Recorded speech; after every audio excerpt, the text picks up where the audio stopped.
शशि की सौतेली माँ ने उसकी शादी की तो बड़े घर में, लेकिन पति कोई काम न करता।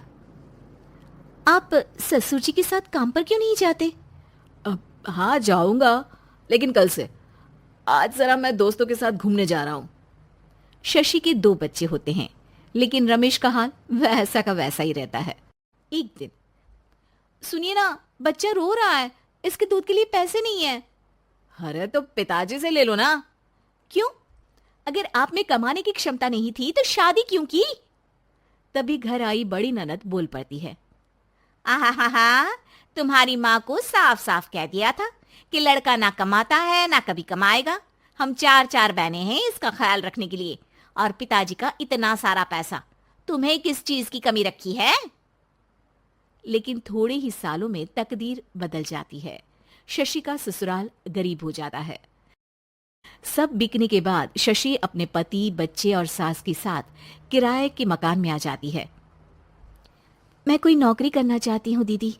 अरे इतने बड़े घर की बहू थी शशि, तुम नौकरी करोगी? नहीं नहीं नहीं नहीं। नहीं करूंगी तो घर कैसे चलेगा? बच्चों को भी तो पालना है ना। तभी शशि का भाई आ जाता है। शशि, ये ले राशन का सामान, किसी भी तरह की कोई भी जरूरत हो तो बताना। भाई, अब मैं नौकरी करूंगी। देख बहन, वैसे तो मैं तेरे साथ हूं, लेकिन हाँ, मैं ये भी चाहता हूं कि तू अपने पैरों पर खड़ी हो जा। शशि को एक प्ले स्कूल में छोटे बच्चों को संभालने की नौकरी मिल जाती है। एक दिन, शशि, मेरे स्कूल को अब तुम संभाल लो, मैं कुछ दिनों के लिए अपने बेटे के पास जा रही हूं। लेकिन प्ले स्कूल अकेले मैंने कभी नहीं संभाला है। अब ये सब मैं नहीं जानती। इतने महीनों में तूने जो देखा, बस पूरे आत्मविश्वास के साथ उसे करना। शशि नीलम के जाने के बाद पूरे 1 महीने उसका स्कूल अकेले संभालती है, और फिर एक दिन आता है जब वो अपना खुद का स्कूल भी खोल लेती है। वाह शशि, तुमने आज मेरा सर गर्व से ऊंचा कर दिया। तुम्हारा यही आत्मविश्वास तुम्हें बहुत आगे ले जाएगा। नीलम, बहुत आगे जाने की चाह नहीं है, बस ये छोटा सा स्कूल मेरे बच्चों की अच्छी शिक्षा में मेरी मदद करे, यही मैं चाहती हूँ। शशि थोड़े थोड़े पैसों से ही अपना परिवार पाल रही थी। एक दिन उसके घर उसकी बड़ी ननद आती है। अरे भाभी, घर में कूलर तो लगा लेती, मेरी माँ को कैसे पंखे में लिटा रखा है? अरे तो शशि कौन सा एसी लगाकर सो रही है? वो भी तो यहीं रहती है ना मेरे पास। ज्यादा यहाँ आकर मेरी बहू को परेशान ना किया करो। हाँ, मुझे भी शौक नहीं है इस छोटे से घर में आने का।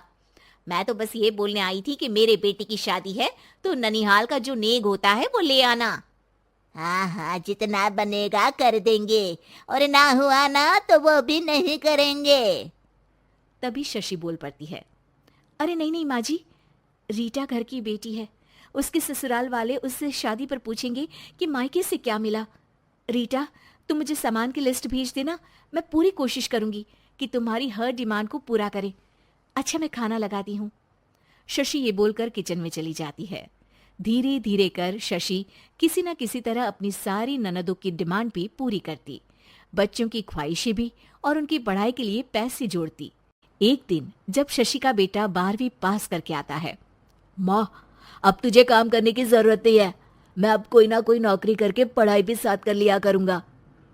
शशि को लगता है कि बेटा और आगे पढ़ाई करे, लेकिन वक्त की मार के कारण वो बेटे को काम के लिए हाँ कर देती है। अब बेटा एक बैंक में चपरासी बन जाता है। लड़का देखने में तो बड़ा अच्छा है, अंग्रेजी भी पटर पटर बोलता है, फिर चपरासी क्यों? लड़का सारी बात मैनेजर को बता देता है। अच्छा, तो मैं तुझे एक मौका देता हूँ, तू यहाँ रहकर दूसरे डिपार्टमेंट का भी काम सीख। अगर तू किसी एक का भी काम अच्छे से सीख गया तो मैं तुझे यहाँ टेबल चेयर में बैठने वाली नौकरी दे दूंगा। लेकिन एक दिन शशि की ननद उसे फोन करती है। अरे भाभी, देखो, मायका तो मेरा तुम लोगों से ही है। मैंने आपके बेटे और मेरे भतीजे प्रदीप के लिए यहाँ एक नौकरी देखी है, पूरे 5,000 मिलेंगे। वैसे करता ही क्या है, चपरासी ही तो है ना। कोई बात नहीं रीटा, मैं उसे इस शहर के बाहर नहीं भेजना चाहती हूँ, बाकी वो शाम को आएगा तो मैं पूछ लेती हूँ। वहीं प्रदीप मैनेजर की बात से खुश हो जाता है और मैनेजर के काम पर ही नजर रखने लगता है। वो उनकी तरह के पेपर पढ़ता, काम करता और आने वाले लोगों की बातें सुनता। एक दिन बैंक में ऑडिट वाले आते हैं। ये गलत है, पूरी बैलेंस शीट नहीं मिल रही है, कहीं ना कहीं गड़बड़ है। ए मैनेजर, क्या करते हो? बैंक के पैसों का हिसाब सही नहीं है। मैनेजर के पसीने छूट जाते हैं। तभी प्रदीप वहां जाता है। अब क्या मैं ये बैलेंस शीट देख सकता हूँ? अरे बेटा मजाक नहीं, जाओ पानी लेकर आओ एक गिलास। प्रदीप मैनेजर को पानी लाकर देता है और फिर ऑडिटर से कहता है, देखिए सर, मैं आपको बता सकता हूँ कि कैसे बैलेंस शीट को आप लोग गलत तरीके से जोड़ रहे हैं। ऐसा बोलकर प्रदीप एक एक कर सारे डाउट क्लियर कर देता है। अरे हाँ, ये तो पॉइंट हमने देखे ही नहीं थे। गुड, कौन है ये बच्चा? तभी मैनेजर बोल पड़ता है, अब हमारे यहाँ अकाउंट में नया आया है। ऑडिटर के जाने के बाद, वाह प्रदीप, आज तो तुमने मेरी नौकरी बचा ली। और आपने भी तो मेरी नई नौकरी लगा दी अकाउंटेंट की। बस फिर क्या था, प्रदीप ने एक बार जो सफलता की सीढ़ी चढ़ी, बस चढ़ता ही चला जाता है। फिर एक दिन शशि की ननद, अरे भाभी कैसी हो? घर को तो बड़ा ही सुंदर चमका रखा है। अरे बेटी, कैसे आना हुआ? तू तो इस छोटे से घर में आना भी नहीं चाहती थी। कोई खास काम है क्या? अब हाँ, वो माँ, मेरा जो मजला बेटा है ना, वो अकाउंट से पढ़ाई कर रहा है, तो प्रदीप से बोलकर उसकी भी कहीं अच्छी नौकरी लगा दो ना।